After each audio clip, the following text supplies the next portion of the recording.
The history of Turkey. From this title, we can understand as the period between the formation of the Republic in the 29th of October 1923 and the present days, or the period of Ottoman and Turkic, but we are going to refer to the entire period of known history of this land. Practically, the history of the region now forming the territory of not only the Republic of Turkey, but also Anatolia. The earliest representations of culture in Anatolia were some Stone Age artifacts. Due to its strategic location at the intersection of Asia and Europe, Anatolia has been an important place of several civilizations since prehistoric times. At the start of the Bronze Age, metallurgy spread to Anatolia from Transcaucasian cultures in the late 4th millennium BCE, and it slowly entered in the sphere of influence of the Akkadian Empire. Many civilizations existed here. Speaking about one, the Hittite civilization was a member of an ancient Indo-European people who appeared in Anatolia at the beginning of the 2nd millennium BCE. By 1340 BCE, they had become one of the dominant powers in the Middle East. The remnants of Bronze Age civilizations such as the Haitian, Akkadian, Assyrian, and Hittite peoples provide us with many examples of the daily lives of its citizens and their trade. After the fall of the Hittites, the new state of Phrygia and Lydia stood strong on the western coast as Greece civilization began to flourish. They and all the rest of Anatolia were relatively soon incorporated into the Persian Empire. More from the east, a new power emerged.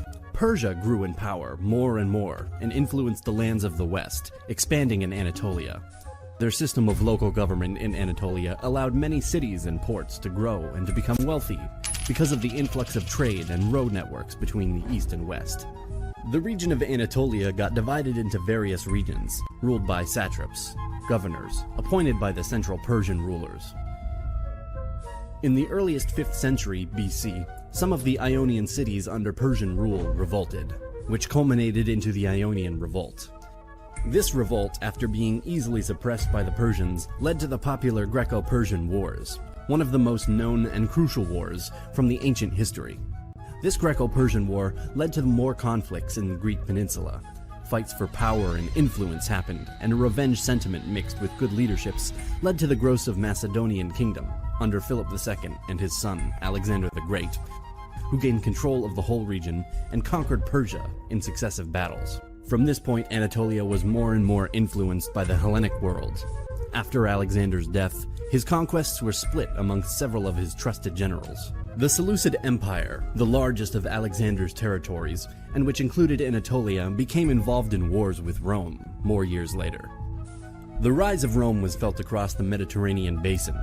The control of Anatolia was strengthened by Rome, allowing local control to govern effectively and provide military protection, expanding deep into Anatolian territory. The territory here developed in Roman times.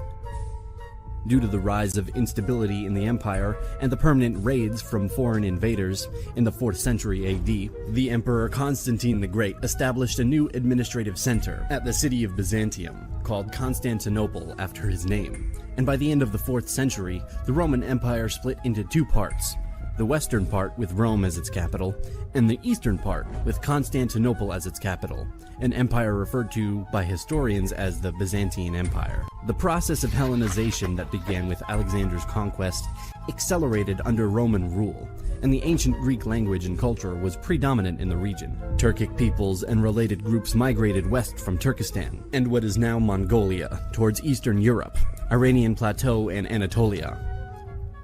The Seljuk Turkmens created a medieval empire that controlled a vast area, stretching from the Hindu Kush to eastern Anatolia, and from Central Asia to the Persian Gulf.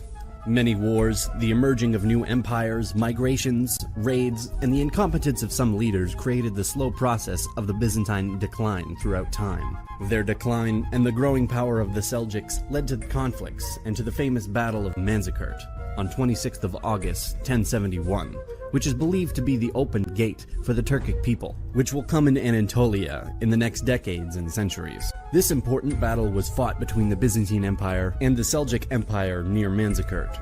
The defeat of the Byzantine Empire and the capture of their emperor Romanos Diogenes IV is an important chapter in the history of Anatolia and in the history of what will be known as the Ottoman Empire and the Republic of Turkey. The Sultanate of Rome seceded from the Great Seljuk Empire, and they ruled central Anatolia. As the Seljuk Sultanate of Rome started to crumble, Many other smaller regions emerged, ruled by different leaders. These small kingdoms were called beyliks. One of them was ruled by Osman, which will be known as Osman I, the founder of the Ottoman Empire. By the year 1400, the Ottomans were a true power, having control of much of the Balkans and western Anatolia. The collapse of Constantinople in the year of 1453 and the end of the last vestiges of the Roman Empire consolidated their power and their notoriety for the next centuries, in which the empire will expand even further, reaching its peak in the 16th and 17th centuries. Inflations, lost battles, the defeats against the Russians and the Habsburgs, and some crises and rebellions marked the decline of the Ottomans. This loss created the start of the Turkish national movement, which will be known as the Turkish War of Independence, led by Mustafa Kemal. By September 18, 1922, the occupying armies were expelled.